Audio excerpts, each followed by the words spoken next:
Okay, I haven't recorded videos recently, but I thought I'd go ahead and do it again. I've mainly been busy and all, which is why I really haven't. I'm doing an intern video after this, but I'm going to talk about why Territory Conquest is a bad game. So, what's Territory Conquest? Some of you may ask. A lot of you might not have even played this before, but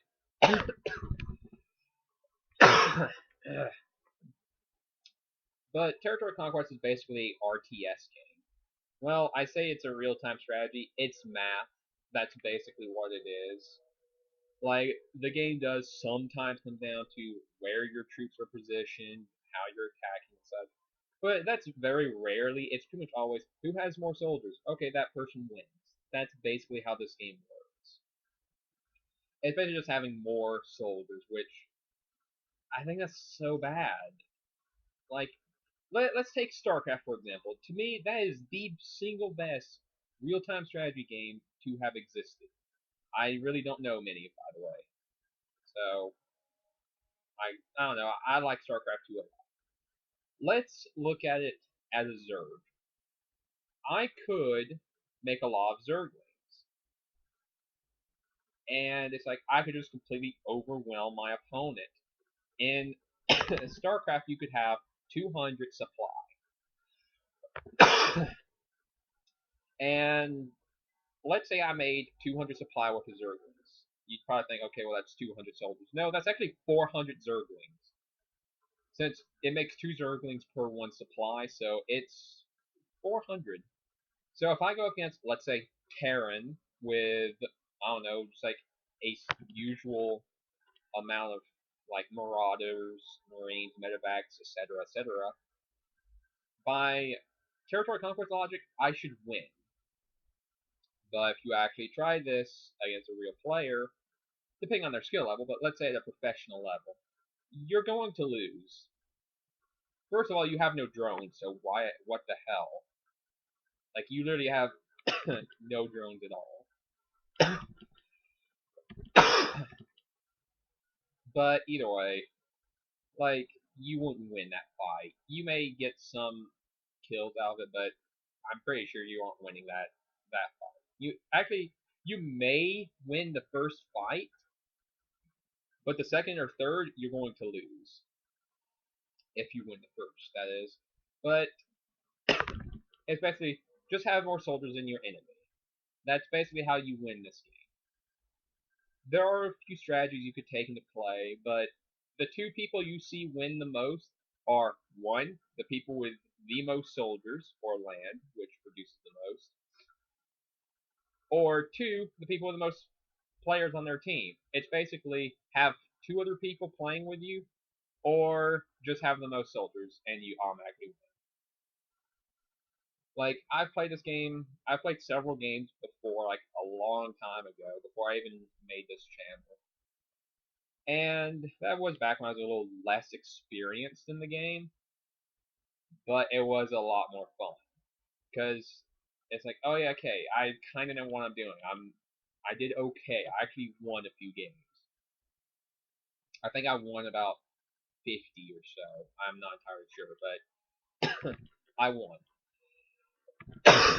And it's basically just have the most soldiers. That's basically all it is. The most land, the most soldiers, and you'll win.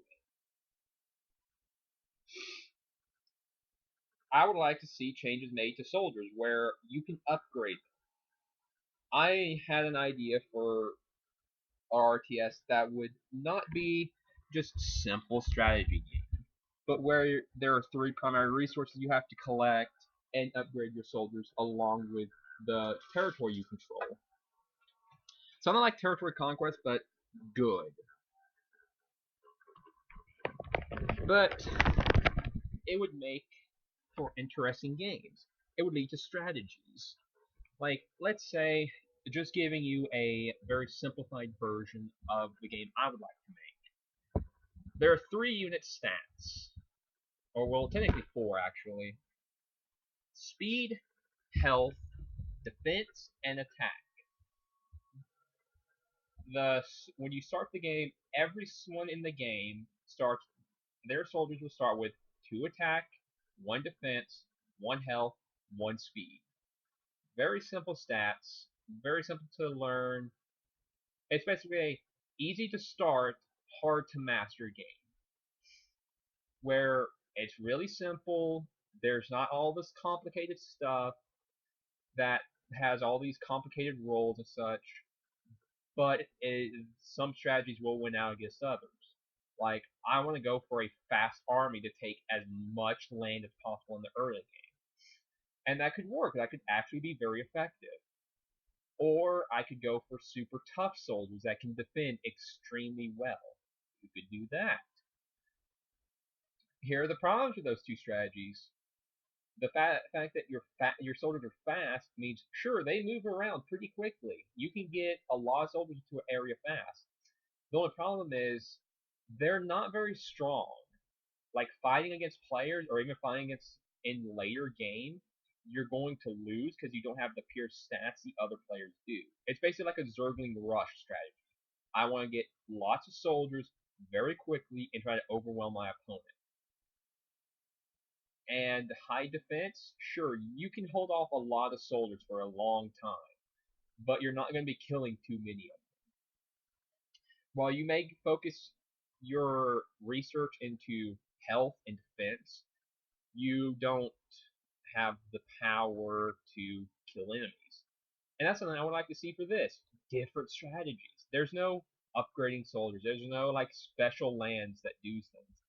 There's the differences in lands is basically if it has like a little gray circle on it, it has a city. That means it produces a few more soldiers. And if that little circle is gold, that produces even more. And there are capitals and such. And there are generals now. Well, there have been for a while. That does add a little bit of new something to the game. Generals increase your soldiers by I don't know how much. And they level. Your generals will level up as they fight. I don't know what the XP rate is. I think it's 1-to-1 in terms of enemies killed. Don't take me on that, because that could be wrong. And their bonuses get better. That's something. A way to make generals would be good too. From what I've seen in single player, they spawn randomly off of capital. I have had games in single player where I've had 5 generals and I've had 2 generals. Sometimes I've only had 1 throughout the entire game. So it does change, but it also adds something new to the game that's fun. Like, when it comes down to it, there are 2 types of people that will play this game. The people that want to play it for fun, and the people who want to play competitively. And the best thing to do is to appeal to both sides. It's like make the game simple, so people that just want to jump in, it's like, oh, I want to play for a little bit and have some fun. Good, you can do that. You can literally jump in, start playing, have your fun, leave when you're ready. But for the competitive players, add in where there's different strategies, different ways to do stuff. Maybe even different ways to win, like Civilization is a good RTS. Well, I like StarCraft better. Civilization is a good RTS from what I've heard and seen. I've seen a little gameplay. And I think there are 3 main ways to win the game. Culturally, with military, or with diplomatics, or with diplomacy. 3 main ways to win. There are technically 2 ways to win in this game. Diplomacy by having every remaining player in as an ally, like everyone's allied to each other, that's a diplomacy win. Every player that's alive, there will be like a peace treaty signed and everyone gets an allied win that is still left. Or to just eliminate all enemies. You have to be by yourself, which makes it extremely difficult to do. Unless you're like a hacker or somehow like your troops are magic and just take 1,000 territory in 5 minutes. Otherwise, you won't win that way. Either way, I can go more in depth into this into my second video, which I will talk more about how to improve the game. So, thanks for watching, and I'll see you in the next video.